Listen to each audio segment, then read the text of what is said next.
This is Megan Martin, and you're listening to the Power Company Podcast. Maybe don't know. This time. Power. This time to build power. This time to build power. This time to build power.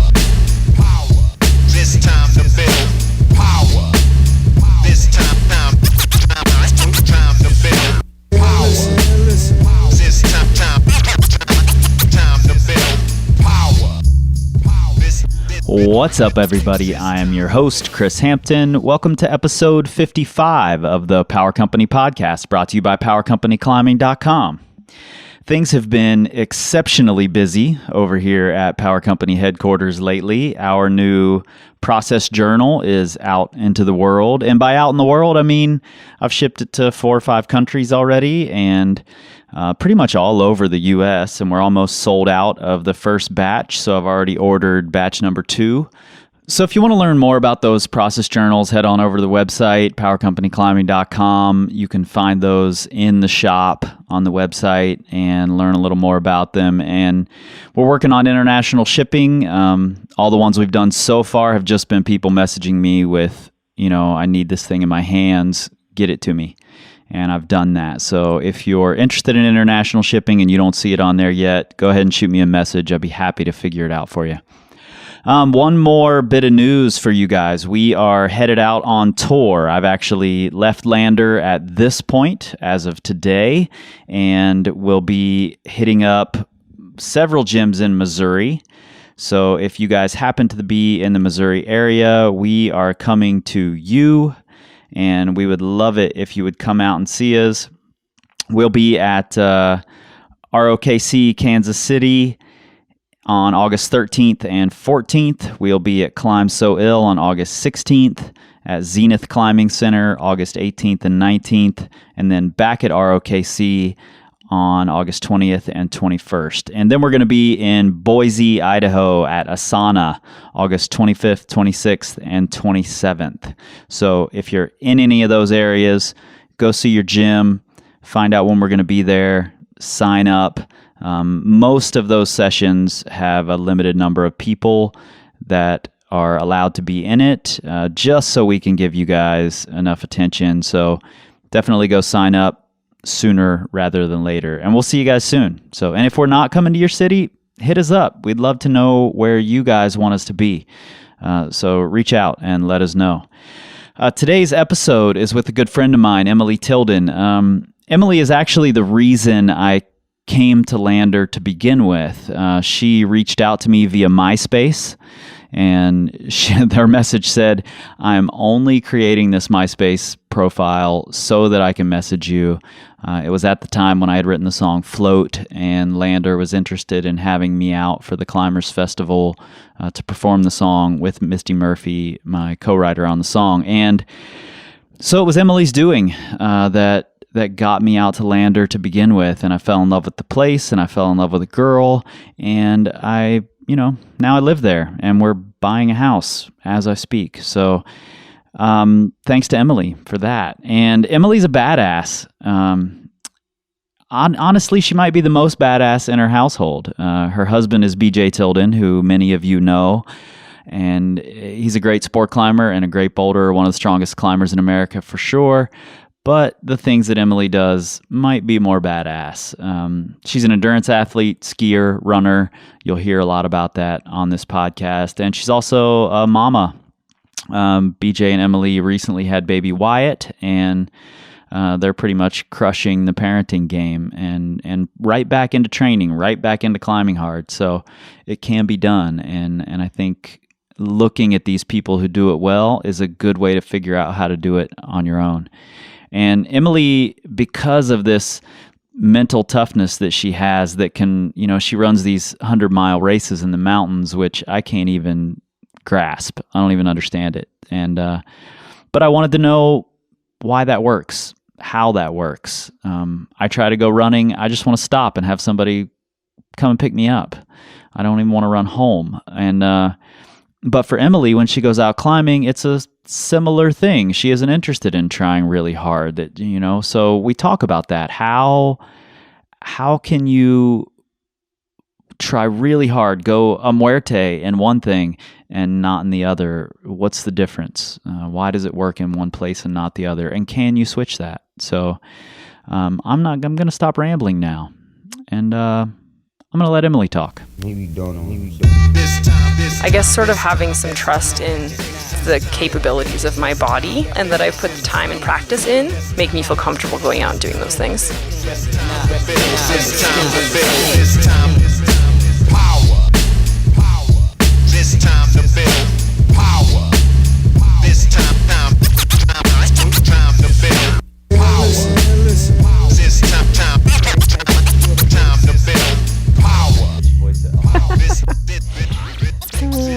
Sometimes when you hear your recordings of yourself, you're like, really? That's what I sound like? That's crazy. I never knew it. Yeah, that's what everybody says, but I think once you hear your voice recorded for long enough, it just sounds It's the normal. exact same. Sure. Yeah, mine sounds totally the same. And in fact, since I make it sexier in all my post production, even better. Then it's even better, yeah. Excellent. I like to listen to myself. Perfect. You picked the right career choice then, right? Yeah, no doubt. So, first, let me get a little bit of background on you, because we're gonna talk about mental tenacity, toughness, grit, perseverance, whatever you want to call it. Mm-hmm. You know, I think everyone has a different word for it and maybe a different definition of it. Sure. But you, in my opinion, sort of exude this mental tenacity, and in several ways, and I think we'll get into that. But give me a little bit of background on your athletic life. I was really fortunate. I grew up in Lake Tahoe, California, which is sort of an outdoor recreation mecca. Yeah. And beautiful. Yeah, gorgeous area. Yeah. And so, we would just spend our childhood outside building forts and helping my dad build things and being active. And so You had siblings? I have 2 younger sisters. Okay. Yep. Anyhow, so then, I don't know, played soccer when I was really little, got into cross-country skiing in like 4th and 5th grade, and then competed on my middle school ski teams and then my high school ski teams. Played soccer all through high school, and ran track, and got into rock climbing just a little bit in high school. And then knew that I really liked cross-country skiing, and so chose to go to Montana State up in Bozeman. I wondered how you ended up in Montana. It had mountains. Yeah. Seemed like a cool town. And then walked on to the college NCAA Division I team there. For skiing. Cross-country skiing. Yeah. And so redshirted a semester and then competed 4 years there. And then followed BJ to Lander. Yeah, What was I thinking? and you're still regretting and that. we're still here. No, terrible choice. No. And then started coaching skiing at the high school here as a way to still stay connected to the sport, and realized that training for skiing while coaching for skiing was increasingly challenging. Yeah, I imagine. And so then shifted gears into running. So that's where running comes And in. I was curious. Just went all in Yeah. on running. Obviously. So let's talk about, I don't know anything about cross-country skiing. So tell me a little bit about like race length. What's that look like? I have no idea. most Nordic ski races are anywhere from 5K to 50K. So that's 50K. like 3 miles to crazy. 30 some miles. And so skiing is unique in that the conditions are always different. Right. So you could have really fast snow conditions and it could feel like an easier race. Sure. Or it could be snowing just horrendous. an inch an hour and you're Yeah. just slopping through whatever happens. Yeah. Do you find that same thing in the mountains running? Or is it generally mostly good? I think running in the mountains is even maybe a little bit easier in some ways. Okay. maybe the weather patterns can be challenging that way. But I think in all of these sports, the strategy is still that like keeping moving is your safety net. Right. Like rarely do you think, oh, I'm definitely spending the night out there.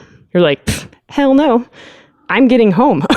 I'm going to keep running. I'm going to keep moving in whatever capacity I need to, because that's the safer option than trying to bivvy or... So how many of these long, like 50K cross-country ski races have you done? See, I don't even know this part of your background. Like I'm fascinated by the running and I know nothing about skiing. Usually after, like when I was in college, I would do some like postseason, they call them marathon distance ski races. Right. So anything that's 30K to 50K or longer are sort of this marathon category of skiing. And you're just doing those for fun? Yes. Okay. Don't laugh when I say that. I mean, I think a lot of races, it's partly you get to see a new place, you travel somewhere different. Sure. As in all sports, I think the camaraderie of it keeps you invested and keeps you kind of coming back for more. Totally. And then, of course, the like, well, can I do it is a big motivator. Yeah. So, yeah. I don't know, maybe 10. Okay. And then runs. So let me just preface this by saying that the first time I think I ever saw you run or saw you during a run was my first time here in Lander with the, I don't even know what they call it up there at Wild Iris. It was the Wild Iris Mountain Run, and now it's the Dolomite Dash. Okay. Is that right. Yeah. With the breakfast. Yeah. And I remember that day just jogging from like where they had the pancake breakfast up to the bathroom, which is what, like 100 yards? Sure. And I almost died. At 9,000 feet. Yeah. Like, whoa. Yeah, it felt horrendous. And then you come cruising in at the end of the race, winning, and look totally fine. You look better than I did just jogging to the bathroom. Well, thank you. So I was fascinated by how this even happens. And you've run much longer races than that one. That one was a 5K or was it longer? It was a 21K, so about a half marathon length. This sounds crazy to me. Okay, so longer races. You've done a few. Yes. Way up in the mountains. Yes. Talk to me a little bit about those and what they are. Trail running and ultra running, I would say, are... I think trail running is a bit of a misnomer here. I was reading That's about it on the possible. internet a little bit, and they kept calling them trail runs, and I'm like, no, they're not. Right. Trail runs are at sea level on a flat, well-maintained trail. Maybe it's just what you're used to. I mean, ultimately, it's still about who can do it the fastest. Sure. But I like that there's an adventure component, and I think that there's some inherent wisdom in the sport in that you have to make sure that you take care of yourself first, right? If you're injured 15 miles into the mountains, you better have Micah Rush with you so that he can carry you out. That's a good dude to have with you in almost all cases. Almost all cases. Or you just know that it's all on you. You sprain an ankle, you run out of food, whatever your situation is, it's still you that has to get you back. Someone's not going to come and get you, come and save you. So I think inherently knowing that, you go into it more conservatively. You have to really check in with how your body works and what your strengths are, what your weaknesses are. So I think there's a lot of self-analysis that goes with just those types of events. And whether it's a structured event or what we just call like an unsupported run in the mountains. And an unsupported run is just you out there, like you in your backpack to do it, and maybe some water filtration. Yeah. Okay. Versus a race where you have aid stations every 5 to 10 miles, and there's supplies available to you. So all this talk about running in the mountains is making me really anxious, and it's because, I mean, exactly what we're here to talk about, this idea of grit or mental tenacity or toughness. And you don't just, and correct me if I'm wrong, but you don't just get up and go, okay, I'm going to go run a 20K in the mountains, having never done anything similar, right? Yes. Yep. So where do we get that? Where do you get that mental toughness from? Is it something that's trained? Is it practiced? What is it? I think it's all of those things for sure. I think one of it is like comfort in your environment. So growing up playing outside in the woods, going on backpacking trips, from the age of 7. Yep. Being out by yourself on cross-country ski trails. I feel comfortable outside. And so I don't have anxiety around just the space that I'm taking up. And then I also think that there's a lot to be said for knowing that I'm strong and capable and that I've put the time and practice in, and not specifically to running in the mountains necessarily, but that I take care of my body and I've weightlifted for a long time and I have a really good endurance base. Right. So I guess sort of having some trust in the capabilities of my body make me feel comfortable going out and doing those things. Reading a map is a really good skill. Knowing where you're going. And then I think the other part about when you say, oh, I'm a trail runner, people are like, whoa, that's so tough. I'm like, actually, there's a lot of hiking going on. Sure. Like, your worst case scenario is that you walk. Right. And so there's plenty of walking. I don't think that's the worst case scenario. Well, no, but in our like sports mind ego, right. I'm like, I can walk up the hill. It's okay. For sure. It'll be fine. I can let my heart rate come back down. I can refuel a little bit. I can drink some water. Yeah. And I'm still making momentum forward. Yeah. And that's important. So, I think, what you're talking about is just building up these small successes along the way. Absolutely. And are there ever moments when you're running that you reflect back on specific successes? Or for you, does it just all build up into one big thing? I think it's sort of that training age piece where I have this lifetime of sports under my belt. Right. And then I think also I've done some really hard things that I was uncertain of the outcomes, and I was okay. I made it through those hard things. And so I think that starts to build some confidence there as well. You're like, well, it isn't as bad as mile 75 of the Bear 100. Right. Right? Like, yep. And I think when you get in those moments and you listen to what am I telling myself? Am I getting really down on myself? Am I like, what am I doing out here? This is bad. I don't feel good about this situation. Letting that be a trigger to sort of reset and reframe your expectations around, I can just walk. It doesn't matter how slowly I go, as long as I'm still headed in that direction. That's okay. Yeah, I think for me that's been an important part of learning to be mentally strong. When I first started getting on, say, big routes in the Madness Cave, and the Madness Cave was super intimidating and scary, I could very easily reflect back to, okay, I'm at this point, I'm this pumped, but in the gym on the yellow route, as stupid as that sounds, I've been way more pumped and done way harder moves afterward. Totally fine. So I can do this. I think the trick is that you have to remind yourself that you've had success and that you can have success again, even when things feel really challenging. And so, I mean, in the gym, I see it a lot where people get down on themselves really quickly. I'm like, well, you can look at that as a failure, but you can also look at it as a success. And the success might look really, really small in comparison, but it's just as valid.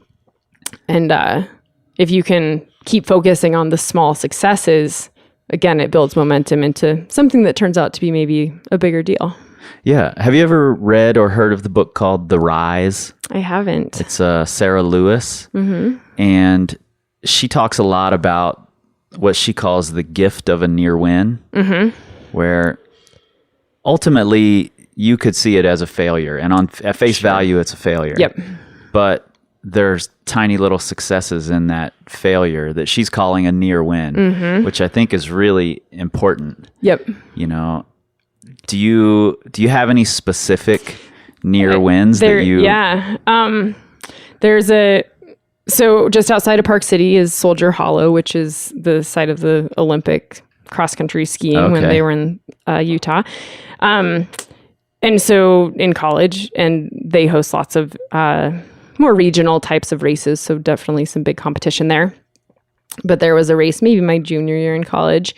There were these 2 gals from New Mexico ski team that just dominated. And I was like, oh, like, why are they so fast? What's the deal? Right.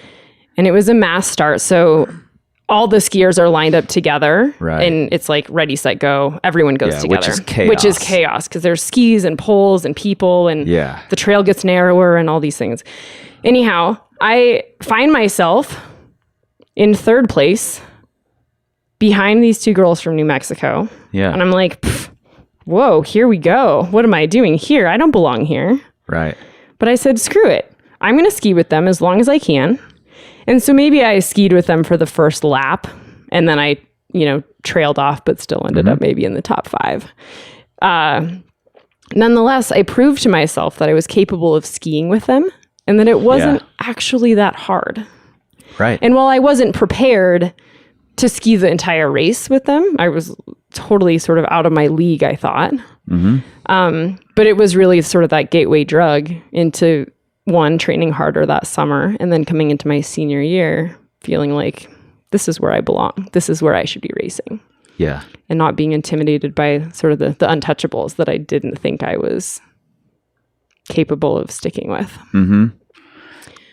With those girls, or with somebody like you mentioned, Micah Rush, having those people around or that competition in front of you, I think is a really important part of building this component of competition. Yes. Even if it's just competition with yourself, it Yep. doesn't have to be, an actual competition. But I think that's a really important part of it, to see how those people structure their own races or their own red points or whatever. Yeah, absolutely. And see the struggle that they go through. And Yep. the closer that you get, the better you're able to see that struggle. Yep. And the more you can relate to it. And so then Yeah. the more quickly you're able to internalize it. And then it sort of just becomes part of your normal routine. Right. Yeah. Like I think, the media is it's a great thing and it's a horrible thing because we get inspired by it, but then we see the parts we see are the wins. Right. Yep. So someone sees Chris Sharma send Jumbo Love, they don't look at the 6 or 7 years of work he put into it. Absolutely. Constantly, and the times it kept him up at night, and all the sacrifices he made to go make it happen. Yep. So we tend to want this like immediate satisfaction from everything we do, and that's why I think it's important to dig in a little bit with the people you look up to or admire or competing against, because then you'll see the truth. Yeah, absolutely. I think there's also so BJ and I have a unique situation because I live with BJ Tilden, who is a really accomplished climber. And so he comes home and he says, God, I struggled on this thing. It was terrible, but I did really well on my last pitch of the day because I got back on the 13D for my fitness pitch or whatever. Right. I'm like, oh, really? You're amazing. I could never climb 13D. But then also, we sort of laugh about how silly of a sport climbing is. He's like, really? It's just a stupid boulder problem. Why do I care about this so much? Yep. I'm like, well, maybe it has more to do with that we're intrigued by doing the thing that's really challenging for us. And so sort of in our relationship and in our household, we sort of joke, we're like, well, you wouldn't want to do it if it wasn't hard. If there wasn't a struggle that came with it, you wouldn't be interested in it. Sure. And so I think also framing your internal dialogue around, I like to do hard things, and identifying with that and choosing that and embracing the challenge also gives you that mental tenacity or, because then you're leaning into the challenge instead of leaning away from it. Right. Exactly. And recognizing that it gives you passion and, to be dramatic, a reason to live, and, the things that just keep you fired up and waking up in the morning. Yeah, totally. And, that leads me right into, in sort of in preparing for this conversation, I decided I'm going to go running a few times, and I'm going to run up some hills, and it sucked. But the first time I ran, I got to the top of the first hill and was like, I quit. Like, I'm going to call somebody to come and pick me up and bring me home because this is terrible. And the fact is, I didn't really care about it that first time. Like, I was just doing it. I was going through the motions.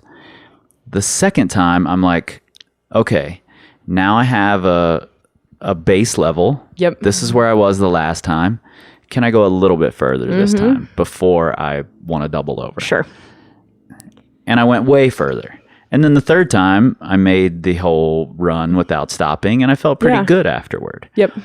And the whole time I'm going, I'm comparing it. This is how I felt last time right here. I feel a little better, or even this time I don't feel quite as good right here. I don't think. Let's see how I feel in, a quarter mile or wherever. And I say a quarter mile because I'm not running 20 fucking miles. Right. No You're way. Like, we don't I'm going count like quarter a mile miles and a half and almost dying. But so I think it has to be, you have to care about it. Yeah, absolutely. It can't just be that and that can just be the challenge. You care about the challenge. Yep. BJ cares about the challenge, but he also loves rock climbing. Yeah. And you love running and skiing. Yep. And BJ and I have joked about this pretty often, that we are okay going 100% on a route or on a boulder. But if we had to run, unless there's a bear chasing us, we're probably going to stop pretty quickly. You, on the other hand, don't necessarily care a ton about rock climbing. So you'll just, you're out there to have fun and enjoy yourself. Yeah. And why go super hard and wreck your skin and all of this? But when you're running, you'll go. Yep. So I think it's interesting that it can transition over to other things, right? I think so, for sure. But it has to be something you care about. Yeah. And I think that's tricky because why do I care about running? I don't really know. Yeah. And why is it that rock climbing know? resonates so deeply with BJ? Yeah. I don't know. He might not know. Yeah. But for whatever reason it does. And so I think you just sort of have to embrace whatever thing really resonates with you. And maybe it's how you relate to your body moving in certain ways.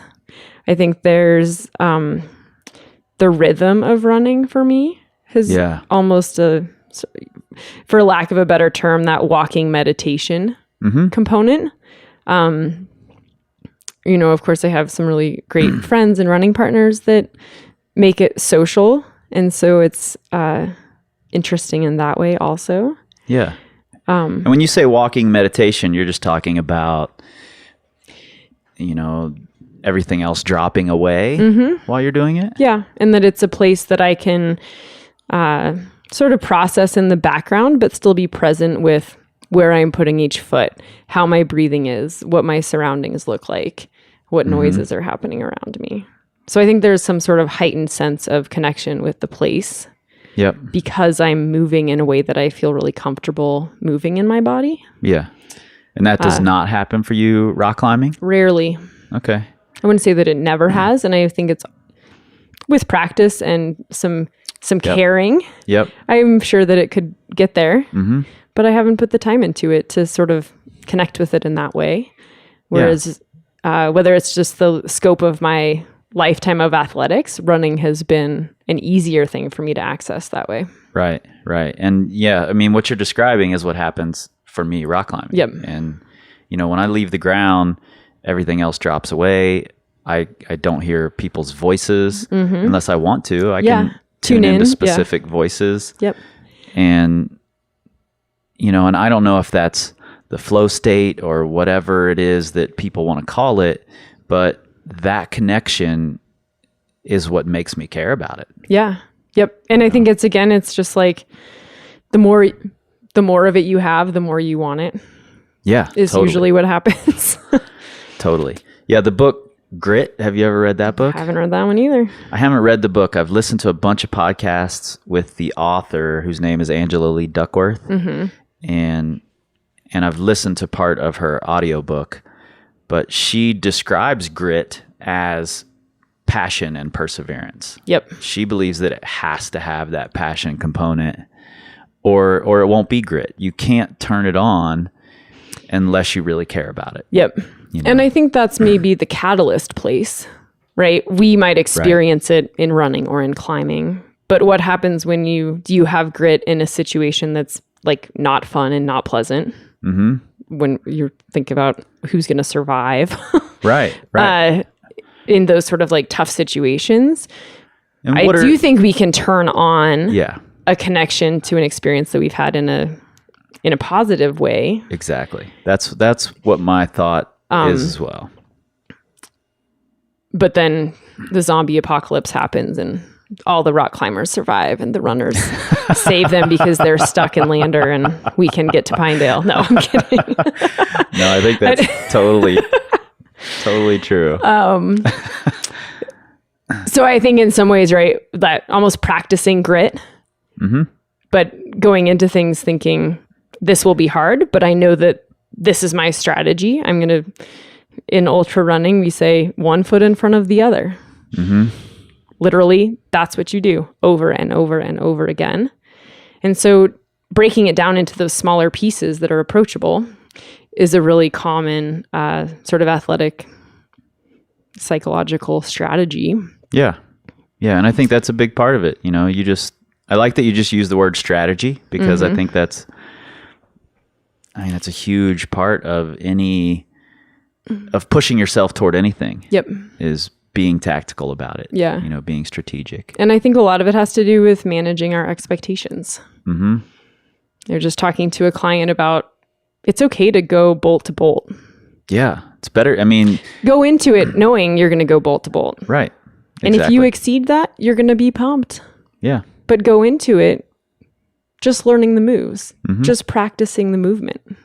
Yeah. You have a tactical plan before you even leave the ground, you know, and that's BJ and I talk about it all the time. I mean, we had dinner, I think it was last year while we were here, and I don't remember if it was you or Annalisa asked, what do you guys talk about when you're climbing? Because you all had been out on a girls' climbing day and had this great conversation. Of course.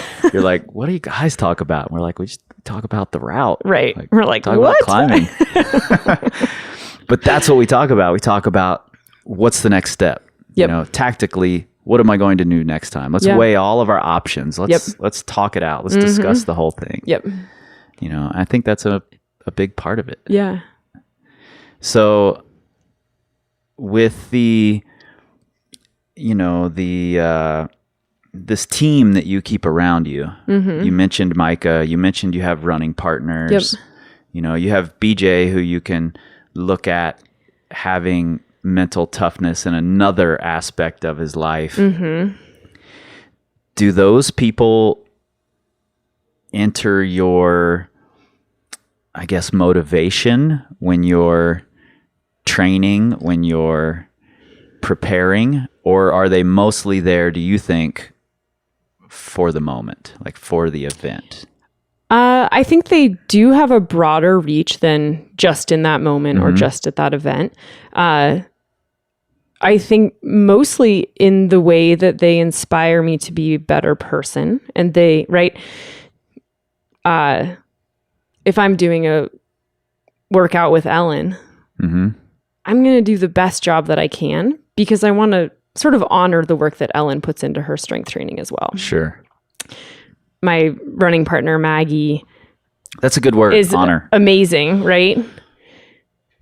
And inherently, when you're out doing something with someone on a regular basis, you're like, oh, I am tanking today, and she's going to carry me along. Right. Conversely, she will have a bad day, and it is my responsibility to carry her along.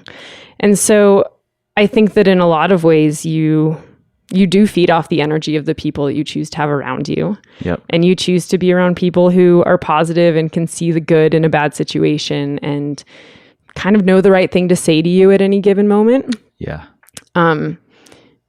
But it is, in Maggie's case, I'm like, I better get my butt out the door because I know that Maggie's out the door.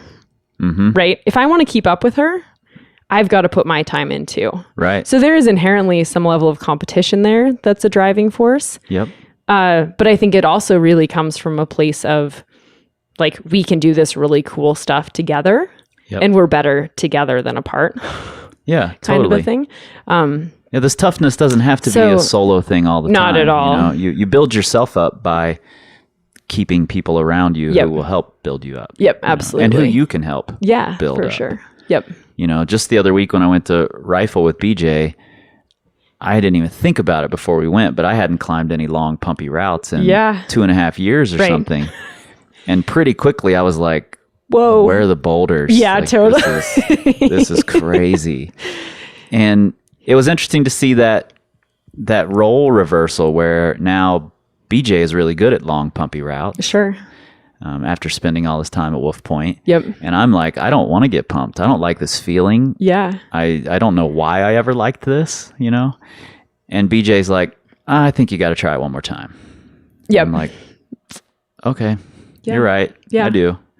And if it weren't for having that, having him to be accountable to and him being comfortable enough to hold me accountable. Yeah. I wouldn't have done it. Yep. I'd have walked away and made some excuse as to why it was okay to walk away. Yeah. So Yep. I think it's good to have that team around you and, just continue to be inspired by your partners. Absolutely. And continue to inspire your partners. I think that's a big part of being tough. Definitely. Yeah. And I think also that piece of that you're not alone, that you do have support systems. Yeah. And relying on them and calling them that and recognizing that they are your support system, all of a sudden feels like such a big relief off your shoulders. Mm-hmm. You're like, even if they're not standing there next to you. No, but you know that you can call them or text them and be like, oh my God, I was terrible today. They'll be like, well, tomorrow's a new day. Whatever they have to say, but right. And they care about. I mean, they're invested comes back to that same absolutely being passionate, caring about something. They care about your plight as well. Yep. And they can relate to it. And so it feels just as meaningful to them, I think, as it does to you. Yeah. On your good days or your bad days. Yep, totally. Are there ways that you remind yourself when you're in the heat of it? Are there mantras you use other than just the one foot in front of the other? Is there something that you personally use? I think it's more often than not a reminder for technique. Okay. So sort of like a return to your body, or for me, it's like keep swinging your arms. Like I tend to stiffen up when I'm getting tired. Right. Trying to keep it smooth, keep it easy. So any sort of thing that maybe I as a coach would tell someone if I was having an out of body experience, like what would I tell myself? Right. And so I try to use those types of things when the going gets tough. Yeah. And so focusing on being in the moment, the task at hand, and how to do that to the best of my ability. Well, I think you just brought up an important point I hadn't really thought about, that you make mistakes. Mm-hmm. We all make mistakes. The best rock climbers, the best runners, the best skiers make mistakes. Even at the most critical moments, we make mistakes. You just mentioned one, you tighten up, when you start to get fatigued. Yep. What are some mistakes that you find yourself making that are things you want to change? So I think this is an important part of being mentally tough, is owning those mistakes you make, or owning those shortcomings. They don't even have to be mistakes. They might just be things that you feel like you still need to work on more heavily than the rest of the things. Running is an interesting one because it's such a repetitive movement. Stride after stride after stride is, let's say, should be relatively the same. It's not always. Right. Trail running is great in the capacity that every stride is a little different because you're The terrain having some changes. lateral movement, you're changing foot placement over rocks, all of those sorts of things. But I think that it is about breathing and making it as efficient as possible. And so really, I think it's sort of a repetition piece. And then running, especially because our bodies respond physiologically to training, is simply putting the time in and knowing that you have that training base Yep. to maybe go and do something that's a little out of your comfort zone or more challenging. Yep. I think being out of your comfort zone is big. Yep. And I think running is tricky in the way that, it is not apparent to you that your core is weak when you're out running. Sure. However, when you put the time in and you do some specific core training, your running gets better. Right. So it's not like I blew that move. I just can't get that reach because my hips aren't flexible enough. I can't get there, or that kind of a thing. Yep. It's a little more subtle. But that's also a place where I think training partners can be really useful, is that you can be like, hey, do you know that you like always toe off that weird way on that side? And so having someone else watch you and be like, oh yeah, your arm swings to the inside on that side and your other arm is straight, or you tilt your head to the side, or whatever little weird body quirk thing you have developing when you get tired is usually when they show up. Yeah. Having someone can kind of call you out on that and again, keep you accountable are the places that I find I learn about my insufficiencies. I also find that I like to surround myself with the people who do things differently than I do. Yeah. One of the things I really watch BJ on a lot is that he can pull off the ground and explode. Right. I mean, it's try hard, 100%, first move Yep. till the end. Yeah. And for me, I have to build up into that try hard. So I watch him like a hawk and try to learn his techniques. And I watch the way he purposely breathes. I watch the way he prepares himself, his posture before he gets on a route. Yep. So I think it's important to have that as well. Yeah. Just identify in your partners what they do differently Yep. and what they might do better. Yeah, absolutely. And, try to find your way into that as well. Yeah, for sure. I think the other piece of it is going back to what do I want to work on for my running? Right. It's more of a big picture lifestyle thing. Like I've got to make sure I'm drinking enough water every single day. Yep. I've got to make sure that my diet has enough calories in it every single day. I need to make sure I'm eating enough protein. I need, that I'm sleeping enough, which is a whole other ball game right now. Yeah, now that you're brand new mama. Yeah. Not so easy. So I think it's those kind of pieces that I also can identify as places that I want to improve, so that I can handle a bigger training load. So since you brought up this, now you've got baby Wyatt. A lot of my listeners are moms. How do you continue this mental tenacity with all these extra responsibilities thrown in? I think in some ways being a mom has deepened my ability to have some mental tenacity. Sure. One of my nurses, of course, at the hospital said, well, they don't call it labor for nothing. I was like, got it. Thank you. Wow. So smart. So, putting it in the category of things you're not sure of the outcome and that are hard, but you survive it and you make it through. In a lot of ways, I think, having gone through labor and childbirth, I do feel like I have more sort of deep-seated strength through that experience. That's something you can look back on and be like, I did this really hard thing. Whoa. Yeah, no doubt. Yeah. I've never done it. You never will either. Never will. Lucky for you. No. Maybe. Yeah. I'm like, you can ask BJ about what his thoughts were.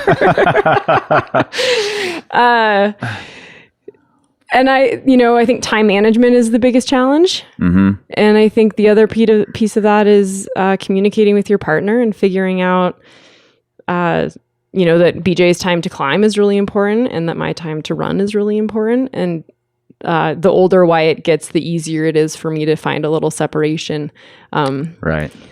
Not nursing anymore, and some of those like really connected pieces that you have with your child gives me a little more freedom and a little more opportunity to explore sort of what running looks like at this stage in the game. Right. I think that's really important what you just said. Explore what it looks like at this stage in the game. You don't have to go right back to where you were or you completely lose out. Yes. You just have to figure out where you're at and dig into that a little bit, and then try to, move it in the right direction a little bit at a time. Absolutely. I read an article in the last year that talked about if we got rid of the words used to out of our vocabulary, how much more pleasant our lives might be. Yeah, no doubt. And trying to really embrace that as I've, quote unquote, gotten my body back a little bit more. Yep. And recognizing that it will never be the same, that it's gone through a pretty major change. And so starting wherever you are is probably the best thing that you can do for yourself. That's really, really Which is good advice. Really hard to do. Yeah. Because we get stuck on, I used to be able to do 20 pull-ups. I'm like, I feel pretty psyched that I can do 5 right now. Yeah. And I can do more and more sets of 5. Yep. And I'll get back there if I want to. Mm-hmm. But I might choose to put my time into other things as well. And that's okay. Totally okay. Yeah. So I think what I hear you saying here, that just the overall picture is that whatever it is we call it, tenacity, toughness, grit, perseverance, it's not one thing. It's not something you just, I got that. Yep. I got that thing. It's definitely not a box that you check off. Right. It's 50 different little components that you add together. I think so. It's your experience, it's your training, it's your thoughtfulness. Yep. Recognizing your situation, it's your team. Yep. It's all these things and more that you add together. Absolutely. And you just have to be aware of how they interact with your sport or your pursuit or climbing, running, skiing, whatever it might be. Yeah. No, I think that's a really accurate way of representing it, I guess. Yeah. In some ways. Cool. Yeah. Well, we're going to do this again, whether you know it or not. We're going to talk more and more because now I have you as a captive audience since we're trapped in Lander, basically. Right. So the pool is small, so you'll just keep revisiting, right? Yeah, exactly. But I appreciate you taking time out of your day. Absolutely. And you're being a new mama and all that to sit down. Thank you. Yep. Thanks, awesome. Em. Thanks, Chris.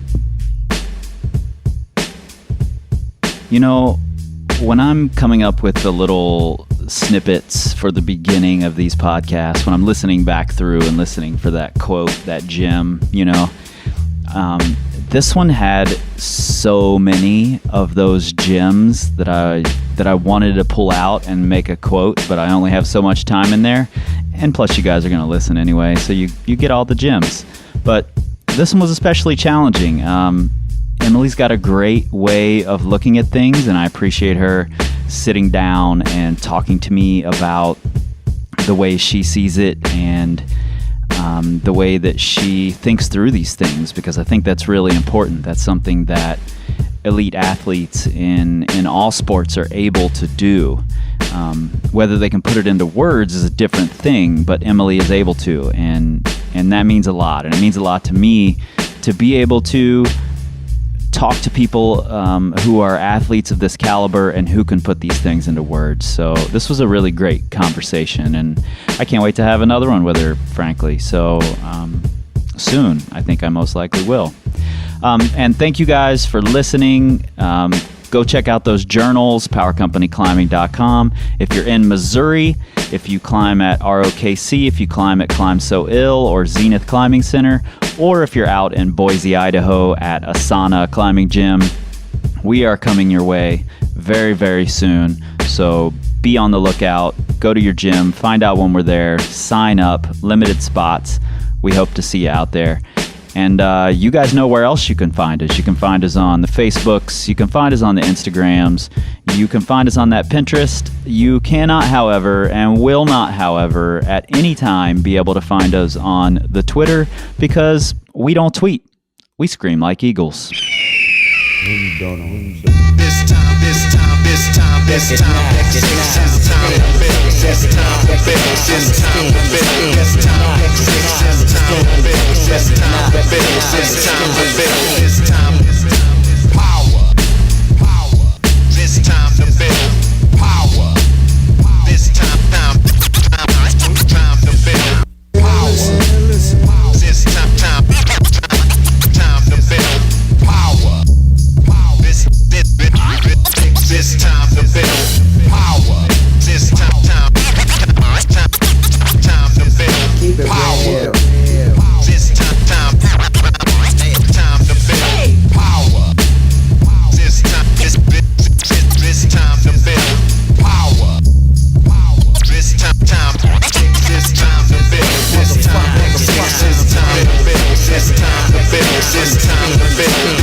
It's time to build.